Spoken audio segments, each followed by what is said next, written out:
Hi folks, you're with Tacitus today at your Pushback channel, and thank you for joining this radio live stream. In this essay, I'd like to talk about university bureaucracies. Now, we all know that they've ballooned, blossomed probably isn't the right word, but ballooned and increased in size and magnitude out of all proportion to the amount of students that are there, or at university. So. And this has happened all across the Western world pretty much simultaneously. And it's happened in line with bringing in students, the sort of students that otherwise would never have made it to university. So just going back again in a real quick academic sort of history lesson, it was the case that somewhere in the order of 50% of students would be either invited to leave or would voluntarily drop out of high school before the fourth year of high school. So most of them would go and do things like apprenticeships or whatever. They'd go maybe become cadets in the armed forces or whatever it was, but they'd leave. Now, if academically you weren't really getting anywhere, the school and the departments of education would invite you to leave. So, look, you're not doing very well. You're not really interested. You kind of don't like it at school. So why don't you go off and do something else? You're costing the taxpayer money, and you're not going to achieve anything. So off you go. Now, those were the days, of course, pass or fail tests. Since then, the whole idea has changed to one of creeping equity. It wasn't outright equity. I mean, it is now, but it was the beginnings of equity, and equity as it kind of increased in scope and mission creep, project creep, that sort of thing. So the equity exercise just got bigger and bigger and wider and encompassed more and more students and so on. So now kids that wouldn't have a snowball's chance of making it through junior high school are being gifted,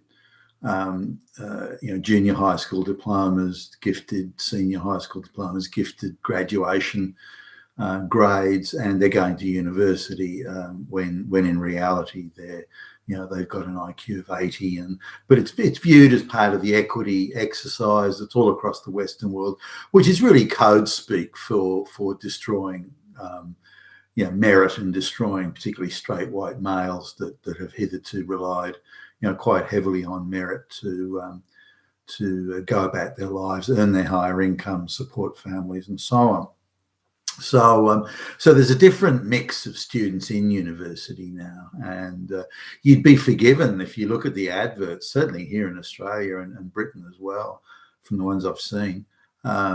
You'd be forgiven for thinking that all the universities in Australia had no white people at all, or maybe just a handful, that it's all particularly black people. Black people would form them, according to the adverts, black people would form the majority, black females at that, and then Indian females, and then brown, Middle Eastern type females, and then a few men, and then the odd one or two white people. That's what you'd think would make up a university today.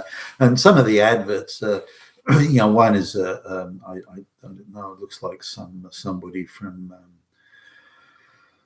Nepal or Tibet or something like that. So I was really worried about going to a university in a white country, and would I be made welcome? Would I be welcomed? And then the inference was that I'd be surrounded by hate speech of fascist Nazis, Hitler. But I've got all these support services, and I've got all these people looking after me to make me feel welcome. And now I can get and of course she's going to be a rocket scientist. What else? And now I can fly to Mars tomorrow because I've got my degree at some fucking Australian university. Sure you will, yeah. So the adverts are just straight out propaganda. They're not even advertising the quality of the education. They're not advertising how highly regarded a degree from that university is. They're not advertising rigor. If you make it through here with a degree, then you'll know you're the very best because we have rigorous standards. None of that. None of that. We make you feel welcome. You'll be surrounded by black lesbians to make you feel good, and we guarantee you a bit of paper at the end of it. Rigor? What's rigor? So that's the thrust of the adverts, pure propaganda. Also, they just want to take these people's money. To give us your fucking money, and we'll give you a bit of paper. All right, that's the deal. Now shut up. So there's that. Now, as it so happens, and my antenna is always sort of out looking and listening and watching, and be prepared to sit quietly as I listen to the most outrageous bullshit, because it gives me raw material for these videos.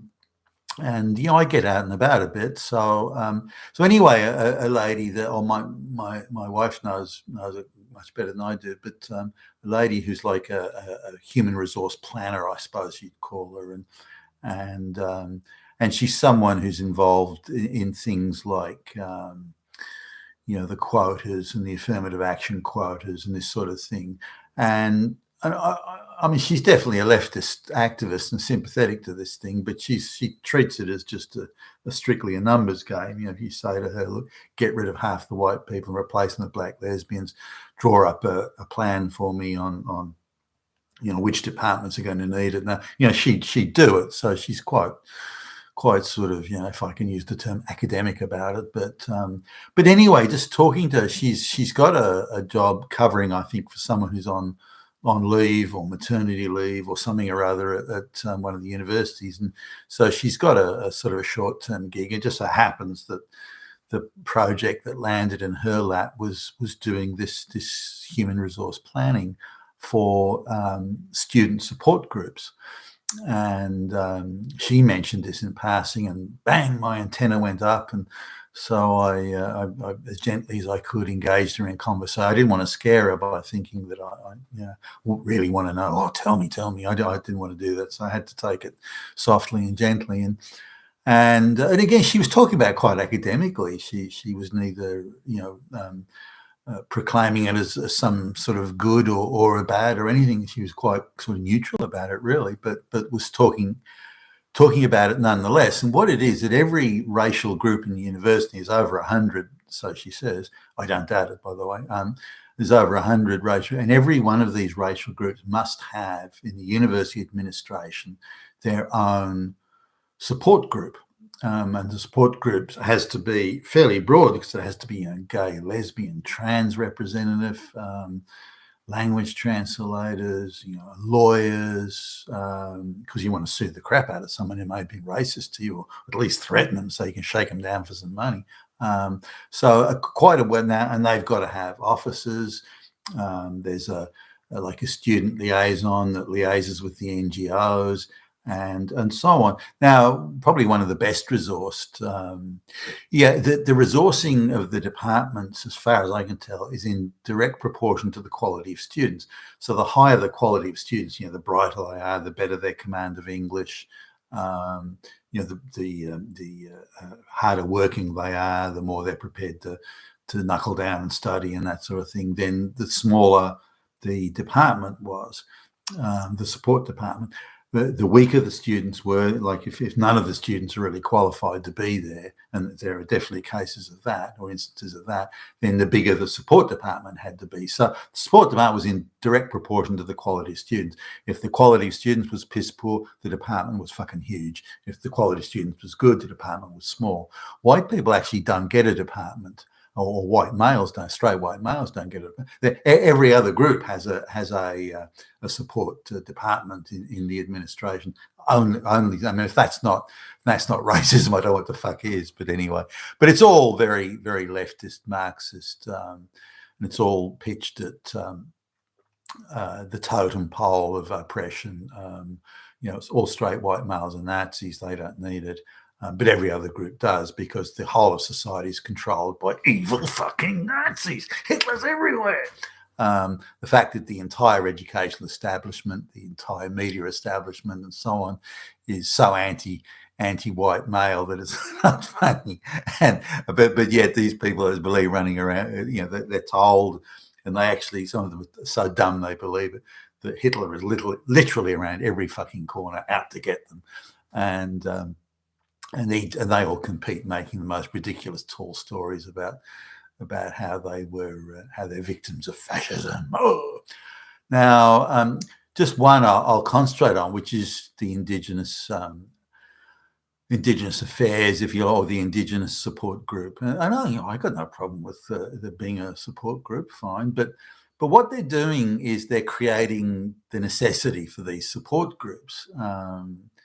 If you get good quality students, no one needs a support group. You're all students. You're all studying, and that's the equity. That's the equality.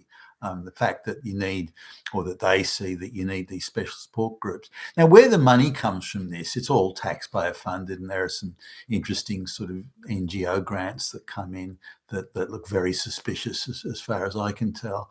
But and no one's questioning those. The media don't touch it. So the Soros type groups.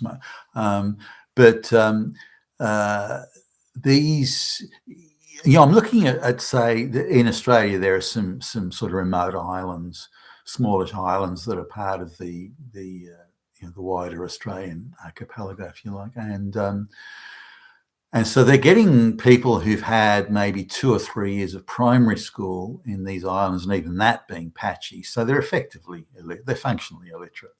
And they're getting those people, especially girls, 19-year-old girls, and they're bringing them. And these people have only ever lived in these remote little villages out in these islands that are in the middle of nowhere.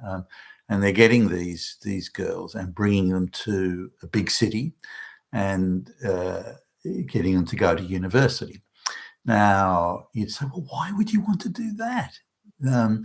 So they said, well, we're going to bring these people in who've got an IQ of 80 and no education to speak of, and we're going to give them a place in a university, which was hitherto meant to be for the brightest people in the community. But then we're going to bring them to university now because we're taking them out of their natural environment, that the only thing you've ever known. We're bringing them to the big city, which has got a real sort of whoa. Then they need a lot of support. Now, I do get that, by the way. They do, but then why bring them in the first place? If they're naturally bright and gifted, okay, then I've got no problem with that. But why bring, effectively a third world, a person with no education, low IQ, and bring them out just for ideological reasons? They happen to be black and female. That's it, done deal. University for you. And so they've got all sorts of support groups. Now, there's the gay support people, there's the lesbian support people, there's the trans support people, there's people that speak the language. So someone has to speak her tribal language, that has to be there to support her. And then there's now on top of that, though, they're not bringing her in actually to get an education. She's being educated to be an activist, and I've got a real problem with that. So, she's being educated to hate white people, hate white history, hate white establishments, be an activist, to be an instrument of the globalization project to crush white society. And I don't know how stupid these people are, or how bright for that matter, but they're sitting there, then they're being told, we want to make you an activist to hate white people.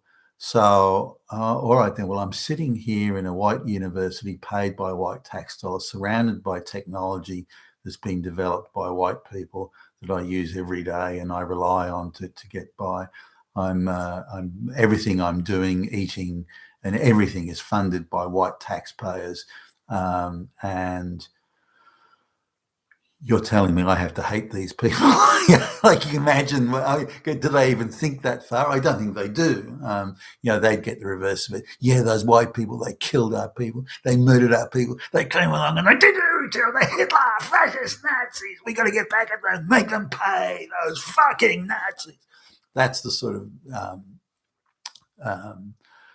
viewpoint that she and others are fed and will continue to be fed, and just encouraging that. And so white taxpayer dollars are actually funding all that, which again is I don't think any society in the history of the universe has been so eager and keen to fund its own sort of demise and to pay people to hate it.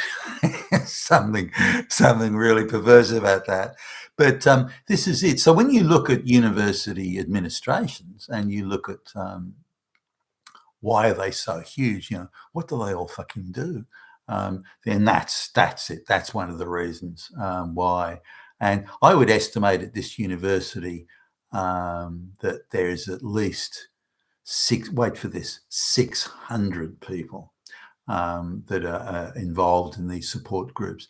Now, some of it was a little bit hard to nail down because there was a lot of crossover between some of the NGOs and these support groups.